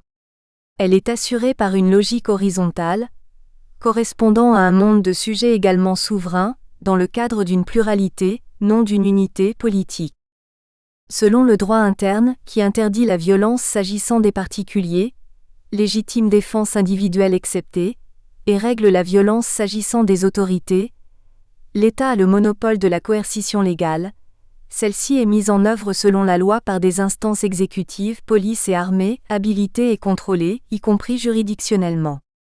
Précisément parce qu'il n'existe pas un État mondial, mais des États, qui détiennent ou du moins revendiquent le monopole de la coercition légale sur leur territoire, le droit international ne peut supprimer l'existence des forces armées ni interdire leur emploi, à l'intérieur, mais aussi à l'extérieur. Le droit international, ce droit relativiste, dont les États sont à la fois les créateurs et les destinataires, même lorsqu'il entérine une certaine désétatisation, reconnaît le droit de chaque État à la sécurité et lui en laisse le choix des moyens dans la limite des obligations internationales. Les relations internationales ressemblent à l'état de nature, selon Locke. État paisible précaire qui peut dégénérer en état de guerre du fait 1. De l'absence d'un tiers supérieur en mesure de résoudre les conflits entre sujets et 2. Du pouvoir de ces sujets de défendre leurs droits par eux-mêmes, y compris en coalition. L'emploi de la force armée étant une hypothèse admise dans les relations internationales et en droit international, il est plus exact de parler de réglementation du recours à la force, jus ad bellum, que d'interdiction, jus contra bellum, comme le confirme la réglementation de l'usage de la force elle-même, jus in bello. Une lecture réaliste de la charte de l'ONU renverse complètement la lecture normativiste habituelle. La charte, dit-on sous l'impression d'une rhétorique pacifiste, interdit le recours à la force armée dans les relations internationales. Nous montrerons que la charte n'interdit que la guerre offensive unilatérale et qu'elle permet non seulement la guerre défensive lato sensu, mais la guerre offensive multilatérale, c'est-à-dire autorisée par le CSNU. Les Alliés, en 1945, les 3 puis les 4 enfin les 5, ont voulu à travers la Charte et le Conseil, s'autoconférer le monopole mondial du recours à la force, certainement pas sa suppression. Prévoyant la possibilité du dissensus au CSNU, donc la paralysie de la sécurité collective, Les rédacteurs de la Charte ont réservé le droit naturel de légitime défense des États, article 51. Somme toute, il n'y a pas eu abolition du jus belli, mais transfert partiel de la compétence de guerre des États à l'ONU. Telle est l'une des révolutions juridiques du XXe siècle, l'avènement d'un nouvel auteur, d'allure supra-étatique, de la belligérance. Ce que le droit international interdit, ce n'est pas la guerre, le principe du non-recours à la force comprenant des exceptions, sans parler des revendications conjoncturelles, c'est l'agression et c'est la conquête, sans exception. Mais l'une est une notion subjective. Même si l'on est parvenu très laborieusement à la définir en droit international public puis en droit international pénal, l'agression est largement ce que décide le CSNU. L'autre est une notion objective. La conquête est une mutation territoriale tangible. D'où une seconde révolution juridique, l'abolition de la conquête, au sens du transfert de souveraineté territoriale par le biais ou à l'issue du recours interétatique à la force armée. Enfin, la décolonisation s'est accompagnée de la création par l'AGNU d'un nouveau jus ad bellum, celui des MLN qui a transformé le jus in bello. Telle est la troisième révolution juridique. La reconnaissance d'autres titulaires du droit de belligérance que les États et les OIG en jus ad bellum, la reconnaissance d'autres délégataires du droit de belligérance que les militaires en jus in bello, soit une désétatisation et une démilitarisation partielle et relative du droit de la guerre, hautement problématique. Les deux branches du droit de la guerre et les relations avec le droit du temps de paix. Comme indiqué, le droit de la guerre comprend deux branches, le jus ad bellum et le jus in bello. Le premier, droit de la guerre au sens large, relatif à l'état de guerre ou droit à la guerre, traduit en droit de la sécurité internationale, régit le recours à la force armée en déterminant qui a le droit d'ordonner la guerre et pourquoi, autrement dit, qui sont les auteurs, les belligérants ou titulaires du droit de guerre, personnes morales, et quelles sont les causes ou les buts des conflits armés, la justice extérieure à la guerre ou justice de la guerre. Le second, droit de la guerre au sens strict, relatif à l'action de guerre warfare, ou droit dans la guerre traduit en droit international humanitaire, régit l'usage de la force armée en déterminant qui a le droit de faire la guerre et comment, autrement dit, qui sont les acteurs, les combattants ou délégataires du droit de guerre, personnes physiques, et quels sont les instruments, les armements et les modalités des conflits armés. La justice intérieure à la guerre ou justice des actes de guerre. L'identité entre jus ad bellum et DSI d'une part, jus in bello et DIH d'autre part, n'est toutefois pas complète car le DSI comprend le droit des alliances militaires en temps de paix et le DIH, le droit de l'aide humanitaire en temps de paix, la Croix-Rouge pouvant remplir ses missions en dehors des périodes de conflits armés. D'autre part, les conflits armés internationaux, à la différence de la déclaration de guerre, n'abrogent ni même ne suspendent automatiquement les traités en vigueur en temps de paix, ni entre États belligérants, ni a fortiori entre États belligérants et États neutres.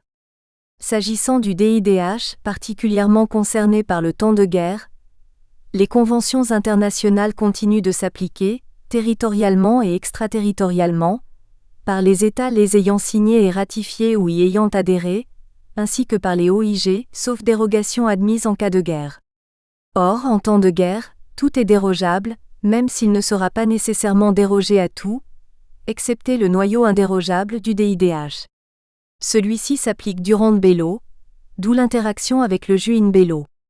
Il importe donc d'analyser les effets des conflits armés internationaux sur les traités, ainsi que les rapports entre jus in bello et DIDH, ensuite seulement les relations entre les deux branches du droit de la guerre. Quant au rapport entre jus ad bellum et DIDH, il porte sur la question de savoir s'il existe parmi les droits fondamentaux de la personne humaine un droit à la paix. On la traitera ultérieurement. Les effets du conflit armé international sur les traités. Sur le problème des effets d'un CAI sur les traités, du moins en l'absence de déclaration formelle de guerre, on dispose de deux séries de travaux, ceux de l'IDI, celui de la CDI. Il apparaît que les conflits armés n'ayant pas, plus, d'effets abrogatifs ni même suspensifs sur les relations conventionnelles ante bellum, les belligérants sont tenus de continuer à respecter leurs obligations du temps de paix, sauf lorsque ces obligations sont incompatibles avec le droit pertinent du temps de guerre. La matière est régie par le principe de l'applicabilité après examen, suivant deux approches possibles. Une approche subjective, se basant sur l'intention des parties contractantes, voulait-elle que le traité soit applicable ou pas en temps de guerre? Une approche objective, se basant à défaut d'intention apparente sur la nature des traités en question. Le traité est-il compatible ou pas avec la conduite des hostilités? Faute d'intention clairement exprimée par les États concernés, le critère de la compatibilité d'une disposition conventionnelle avec la politique nationale en période de conflit armé permet de distinguer la probabilité d'applicabilité des traités, certaine, élevée, variable, faible. Parmi les traités dont l'applicabilité est certaine figurent les conventions du DIDH, réserve faite de la dérogation en temps de guerre. Parmi les traités dont l'applicabilité est faible figurent les conventions du DMA, qui peuvent être dénoncées en cas de circonstances exceptionnelles, dont l'entrée en guerre. Le dit principe de l'applicabilité après examen paraît de nature coutumière, car la Convention de Vienne de 1969 sur le droit des traités est muette sur le problème de l'application des dispositions du droit de la paix au temps de guerre.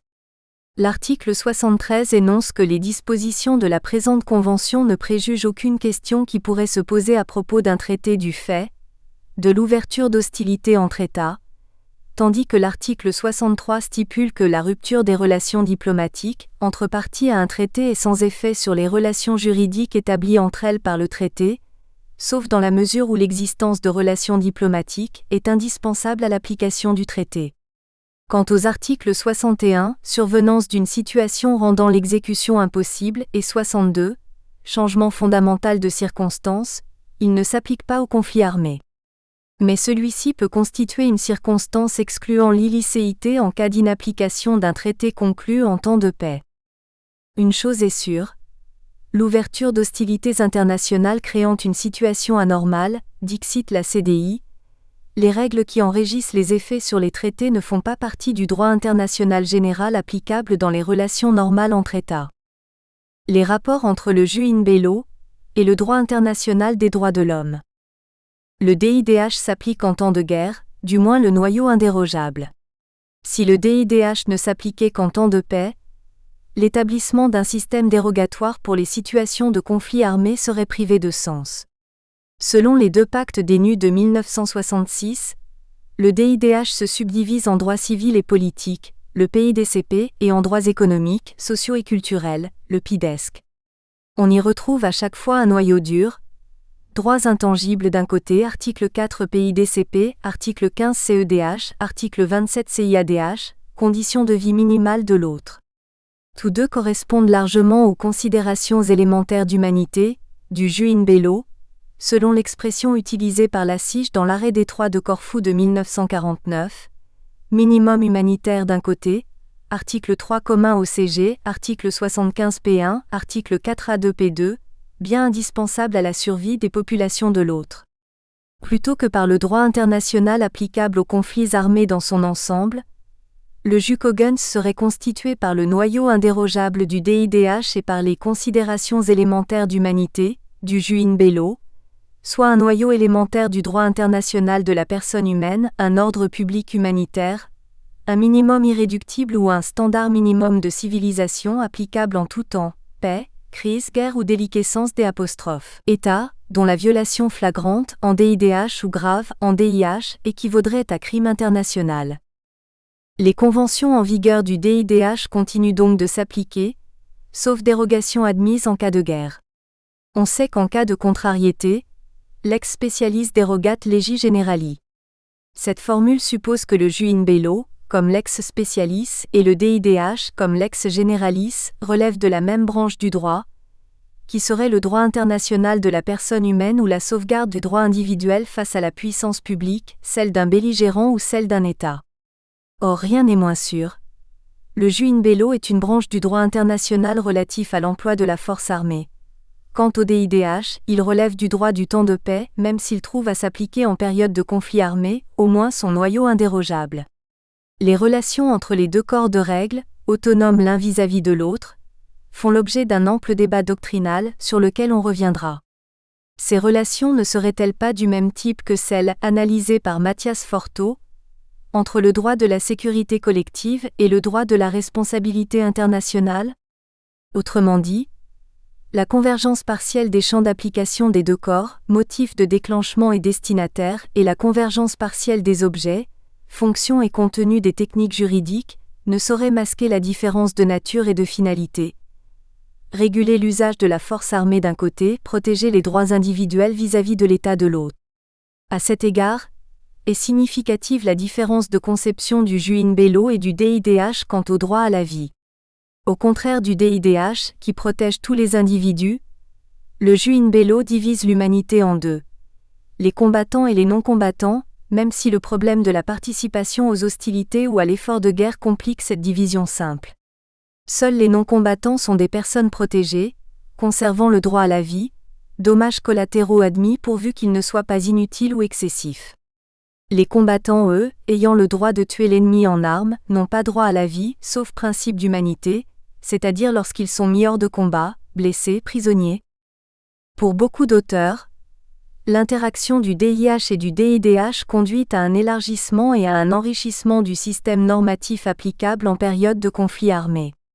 Le DIDH s'appliquerait notamment dans les situations indéterminées entre guerre et paix, entre conflit armé international et incidents frontaliers, entre conflit armé non international et troubles internes, ou dans les situations d'occupation-administration étrangère pour former avec le DIH un régime juridique mixte. En vérité, il s'agit moins d'un élargissement ou d'un enrichissement que d'une redondance. Si l'on peut parler d'un renforcement du DIH grâce au DIDH, c'est par le fait non que le DIDH ajoute des règles de fond au DIH, celui-ci étant de toute façon soit lex specialis soit branche autonome, mais par le fait que le DIDH ajoute des mécanismes de mise en œuvre et de contrôle plus élaborés que le DIH. Bien davantage que comme lex specialis, le jus in bello peut et doit être considéré comme une branche du droit international relatif à l'emploi de la force armée, l'autre branche étant le jus ad bellum. Il est clair que le droit de la guerre, dans chacune de ses composantes, outre le droit de la maîtrise des armements et celui des opérations militaires non coercitives, possède suffisamment d'ancienneté, d'homogénéité, d'autonomie institutionnelle et normative, pour être qualifié de branche du droit international public. On y retrouve en effet un objet central, la force armée comme collectivité sociale, instrument politique, institution juridique. Les rapports entre les deux branches du droit de la guerre. Pour être licite, notamment pour être conforme à l'interdiction de toute privation arbitraire du droit à la vie, qui fait partie du noyau indérogeable du DIDH, l'emploi de la force armée doit être conforme aux deux branches du droit de la guerre, sans usurpation du côté des auteurs et acteurs, sans abus du côté des buts et moyens. Le droit de la guerre constitue le droit applicable aux relations avec l'ennemi, soit l'ennemi extérieur s'il s'agit d'un conflit armé international, soit l'ennemi intérieur s'il s'agit d'un conflit armé interne. Le droit humanitaire s'applique à l'ennemi, et l'ennemi est celui qui a droit à un traitement humanitaire, car il demeure un être humain.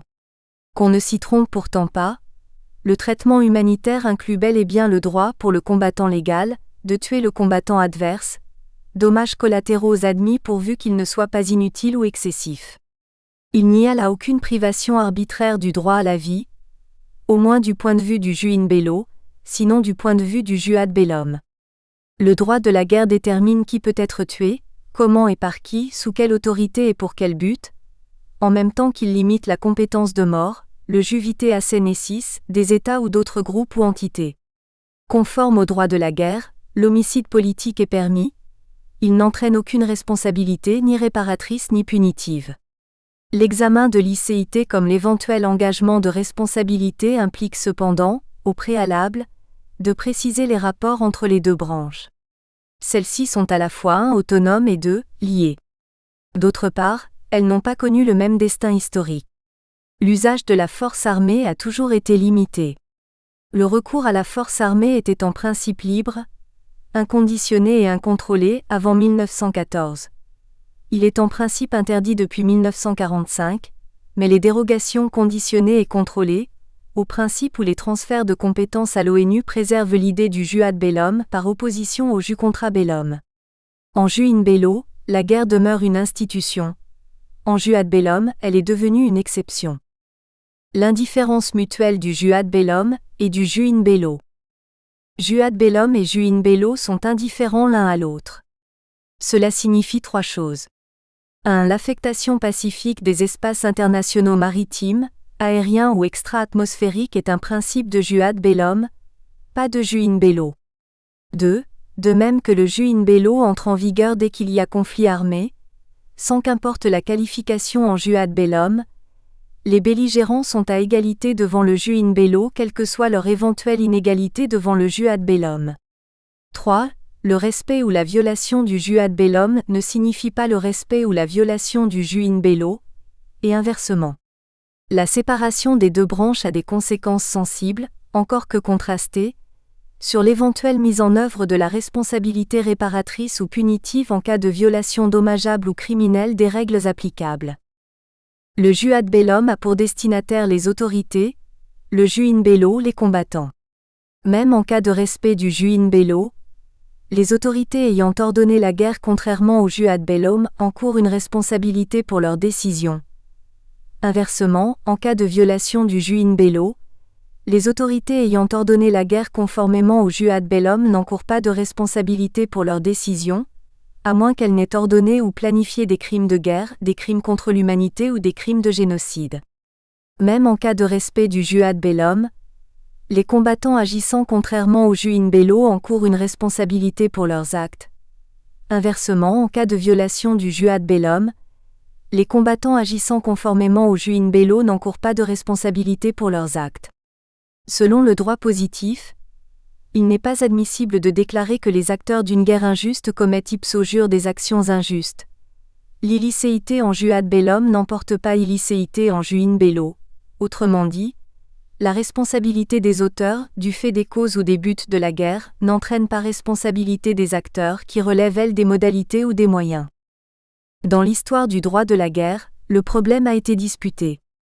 De nos jours, il est connu que les citoyens, les fonctionnaires, les militaires doivent désobéir aux ordres manifestement illicites.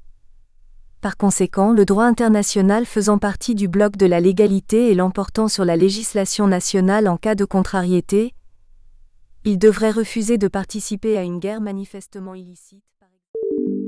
Nous espérons que vous avez apprécié cet aperçu. Pour continuer à écouter ce livre audio sur Google Play Livres, utilisez le lien dans la description de la vidéo.